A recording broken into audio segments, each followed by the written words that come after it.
bằng em ngay nắng cứ ở trên mình smooth tây bằng ôn đàn nẹt mưa nắng chui đã cho mọi nhom mà nẹt mùi phong bằng ôn đây xa bằng em ngay nắng cứ nhom thưa lia lom nia tràn mực bằng ôn miền ở tà lồng xa lập bơ hay nương chê sắt tè và lai để so phim sao mình đai cả vô mà snai thưa bằng em hộp tàu bằng ôn nam với khăn thưa bằng em du ấy lâu ngày nắng cứ mà thưa bằng em hộp mà đòn dương miền lập bơ tà lồng xa tịt đông nành cai tham nhà na lâu nhom chập đau mà bọ chê chỉ muốn sân cho pu chê cứ nhom bọ hái nhom chặt hái nhom vô việt tram chỉ muốn bao đâm bay ai vì cắt chùa bằng ôn để xa chê chứ mình thắc chay rư tung thì cứ vì mình chùa không ai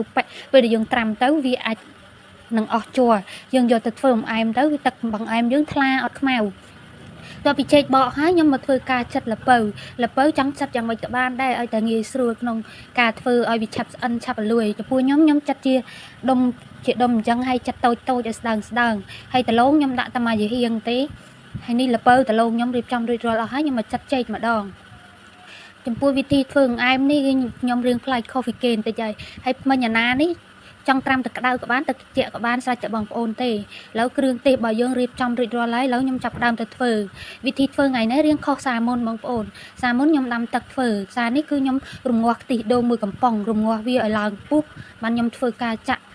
លពៅចូលដោយសារលពៅវាក្រលួយជាងគេខ្ញុំដាក់លពៅចូលមុនគេបន្ទាប់ពីលពៅនិងខ្ទិះដូងខាំជាប់គ្នាហើយគឺខ្ញុំចាប់ដើមចាក់ចេកចូលម្ដងចេញថ្ងៃហ្នឹងគឺមានតាមាជាហៀងឆ្និតទេបងប្អូនដោយសារស្វីមសំថ្ងៃឯងសំមិញថ្ងៃសិលនៅសល់ស្ដាយតែស្នៃធ្វើហូបទៅបងប្អូនណាមួយកូនកូនចង់ញ៉ាំយូរហើយឥឡូវមកធ្វើឲ្យពួកគាត់ញ៉ាំម្ដងបន្ទាប់ពីចេកនឹងលពៅទីដូងយើងខាំជាប់គ្នាហើយខ្ញុំធ្វើការដាក់ថ្មិញអាណាចូលថ្មិញអាណាយើងដាក់មកល្មមកម្រិតមួយអែមយើងមកថ្មិញអាណានេះក៏ក្រលួយដែរបងប្អូនបន្ទាប់ពីដាក់ថ្មិញអាណាហើយយើងកូរច្បល់វាបន្តិចមកដើម្បីឲ្យថ្មិញអាណានិងខ្ទិះដូងយើងខាំជាប់គ្នាទៅមកខ្ញុំចាក់ផ្នែកចង្កែបចូលផ្នែកចង្កែបខ្ញុំដាក់មកល្មមទេតែប៉ុណ្ណឹងបងឯមខ្ញុំគឺខាប់ទឹកខាប់កាកស្មើគ្នាល្អហើយអត់រាវទេបងប្អូនហើយបន្ទាប់មកទៀតយើងធ្វើការបន្ថែមទឹកយើងបន្ថែមមកល្មមរងាស់តាលពៅចេករបស់យើងថ្មិញអាណារបស់យើងឲ្យលួយរីកគឺបាននេះកុំយើងកុំដាក់ទឹកច្រើនពេកបន្ទាប់ពីវាពុះហើយខ្ញុំចាប់ផ្ដើមចាក់តឡូងស្យាចូល